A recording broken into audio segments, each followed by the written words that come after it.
Saudara-saudari terkasih, pada hari ini, Minggu, 25 Mei 2025. Bacaan dari Injil Yohanes, bab 14, ayat 23 sampai dengan 29. Marilah kita berdoa.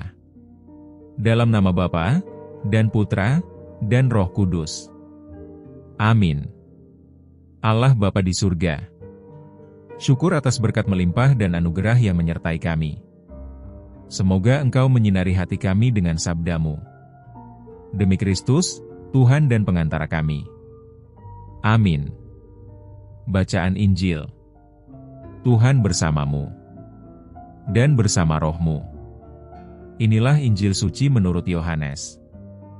Dimuliakanlah Tuhan. Dalam amanat perpisahannya, Yesus berkata kepada murid-muridnya, "Jika seorang mengasihi Aku, ia akan menuruti firman-Ku. Bapa-Ku akan mengasihi dia, dan kami akan datang kepadanya, dan dia bersama-sama dengan dia. Barang siapa tidak mengasihi Aku, ia tidak menuruti firman-Ku, dan firman yang kamu dengar itu bukanlah daripada-Ku, melainkan dari Bapa yang mengutus Aku. Semuanya itu Kukatakan kepadamu, selagi Aku berada bersama-sama dengan kamu, tetapi penghibur, yaitu Roh Kudus, yang akan diutus oleh Bapa dalam namaku, Dialah yang akan mengajarkan segala sesuatu kepadamu dan akan mengingatkan kamu akan semua yang telah Kukatakan kepadamu. Damai sejahtera Kutinggalkan bagimu. Damai sejahtera-Ku Kuberikan kepadamu, dan apa yang Kuberikan tidak seperti yang diberikan oleh dunia kepadamu. Janganlah gelisah dan gentar hatimu.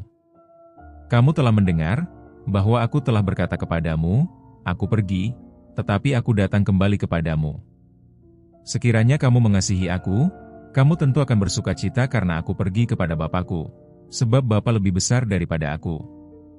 Sekarang juga Aku mengatakannya kepadamu sebelum hal itu terjadi, supaya apabila hal itu terjadi, kamu percaya." Demikianlah sabda Tuhan. Terpujilah Kristus. Renungan. Saudara-saudari terkasih, Roh Kudus yang akan membimbing manusia setelah Yesus meninggalkan para murid-Nya di dunia, menjadi awal perutusan yang meneguhkan mereka supaya mewartakan kabar baik dengan semangat. Damai sejahtera diturunkan atas mereka dan dunia. Dan para murid melanjutkan damai sejahtera untuk banyak orang.